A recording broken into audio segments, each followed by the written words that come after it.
Hello students, good evening. Welcome back to my channel. आप सभी लोग ईडियम्स एंड फ्रेजेस पढ़ रहे थे, तो ईडियम्स एंड फ्रेजेस की कड़ी में हम आपके लिए दोबारा हाजिर हैं और शुरू करते हैं आज का ये सेशन।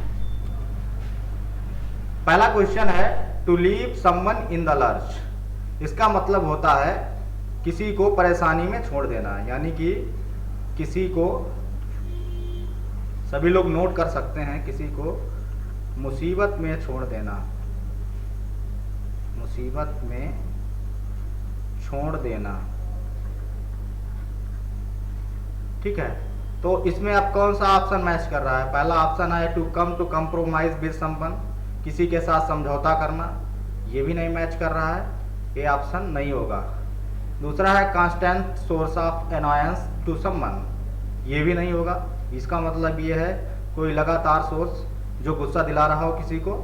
और to put someone at ease, ये भी नहीं होता है, सरलता से होता है इसका मतलब, तो ये भी नहीं होगा।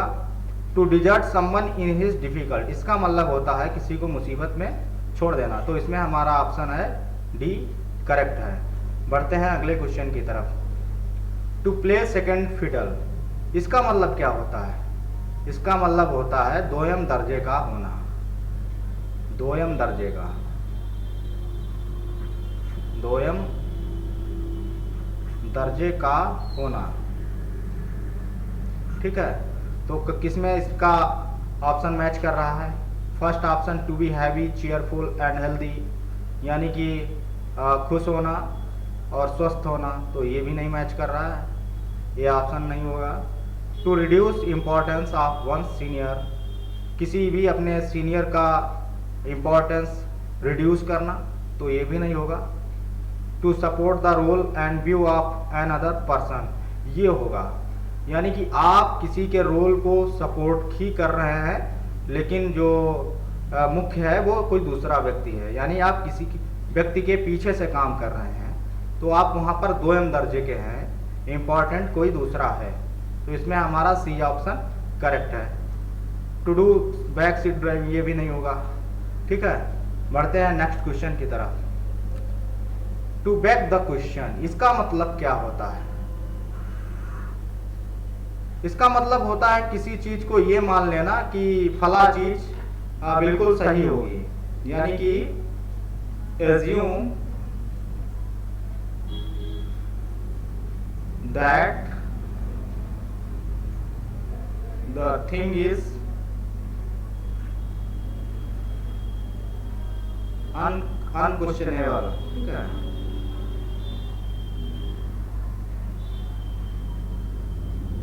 तो यानी कि किसी भी चीज को ये मान लेना कि इस पर कोई भी क्वेश्चन नहीं किया जा सकता है, तो वो हमारा होगा टू टेक फॉर ग्रांटेड, यानी कि कभी कभी हम कह देते हैं कि यार ये तो सही ही होगा।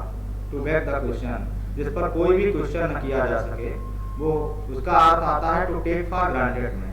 तो हमारा इसमें ऑप्शन होगा बी करेक्ट, और बाकी कोई भी नहीं मिल रहा है। देख लो, आप सभी लोग मैच कर सकते हैं। टू रिफर टू, इसका मतलब ये नहीं आ रहा है। ठीक है, बढ़ते हैं अगले क्वेश्चन की तरफ। अगला क्वेश्चन है अ ब्लैक शीप।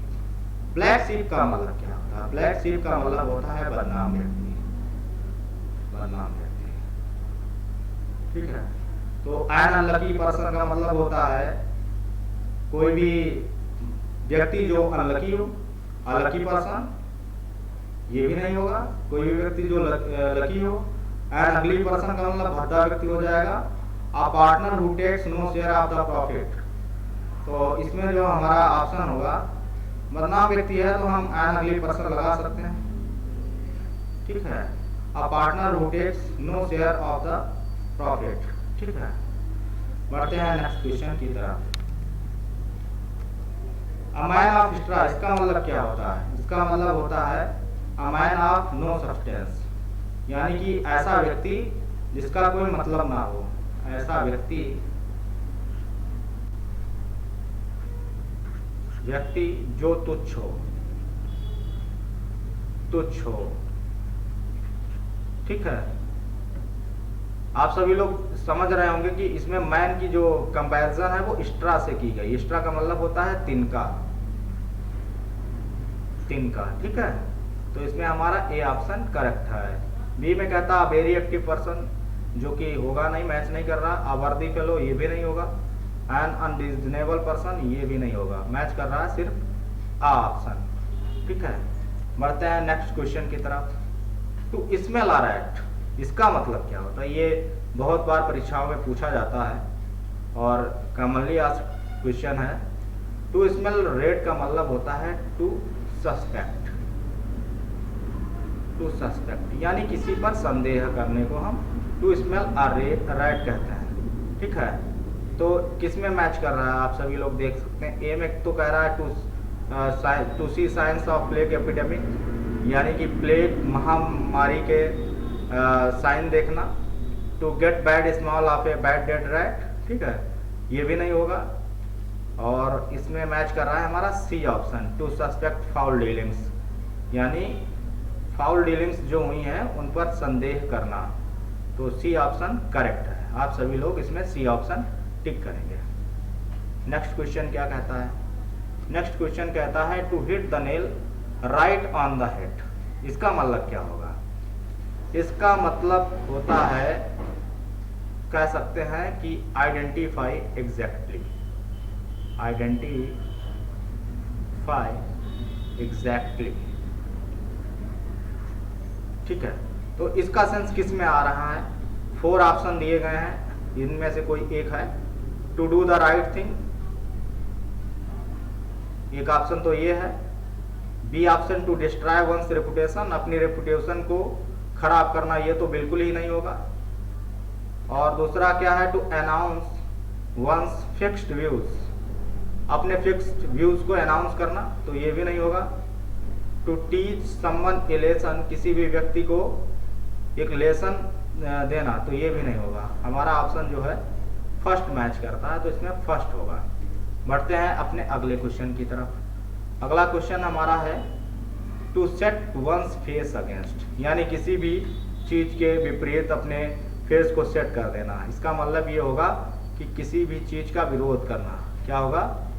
विरोध करना। इसका मतलब होगा विरोध करना। लिखे दे रहे हैं, विरोध करना। ठीक है, तो इसमें किस पहला ऑप्शन ही मैच कर रहा है, to oppose with determination, determination के साथ में किसी भी चीज को अपोज करना। ठीक है, ये ऑप्शन करेक्ट है। बी में कह रहा है टू जज बाय अपीयरेंस, ये भी नहीं होगा। और सी में है to get out of difficulty, यानी कि डिफिकल्टी से छुटकारा पाना, तो ये भी मैच नहीं कर रहा है। To look at one stately, किसी भी चीज को लगातार देखना। तो हमारा जो ऑप्शन इसमें मैच कर रहा है वो ए ऑप्शन मैच कर रहा है। बढ़ते हैं नेक्स्ट क्वेश्चन की तरफ। Our next question is at the drop of the hat. इसका मतलब क्या होता है? At the drop of the hat, इसका मतलब होता है शीघ्रता से, शीघ्रता से, या फिर कह सकते हैं जल्दी में। ठीक है, तो अब 4 ऑप्शन दिए गए हैं, इनमें से कौन सा ऑप्शन सही होगा? एक दिया है as soon as it was spoken, इतना जल्दी कि ये बोला गया हो, तो एक तो ये हो गया ऑप्शन। तो ये तो बहुत ही जल्दी हो जाएगा, तो ये तो फिर नहीं होगा। इतना जल्दी का मतलब फिर इसमें शीघ्रता से है, जल्दी में है। ठीक है, डन इन एन इंस्टेंट, एकदम से कर लेना, ये भी नहीं होगा। आफ्टर समथिंग इज डन, कुछ करने के बाद में पूरा करना, तो ये भी नहीं होगा।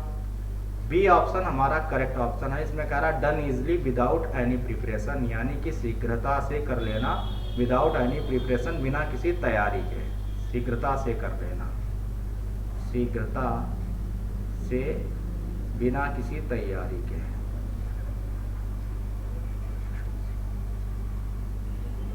तैयारी के। ठीक है, तो अगला क्वेश्चन क्या है? अगला क्वेश्चन हमारा है कीप एट बे। इसका मतलब होता है कीप एट अ डिस्टेंस। इसमें जो पहला ऑप्शन है यही मिल गया है, तो पहले ही ऑप्शन टिक करेंगे। इसका हिंदी में अर्थ होता है दूरी रखना, कीप एट अ डिस्टेंस। तो फर्स्ट ऑप्शन सही है। बी ऑप्शन है कीप एट द सीशोर, ये भी नहीं मैच कर रहा है। कीप इन माइंड, किसी भी चीज़ को दिमाग में रखना, तो ये भी नहीं मतलब मैच कर रहा है। डी ऑप्शन है कीप थिंकिंग अबाउट समथिंग, किसी के बारे में सोचना जारी रखना, ये भी मैच नहीं कर रहा है। ठीक है, तो ये भी नहीं होगा। हमारा इसमें जो ऑप्शन है वो ए ऑप्शन सही है। आज के लिए इतना ही।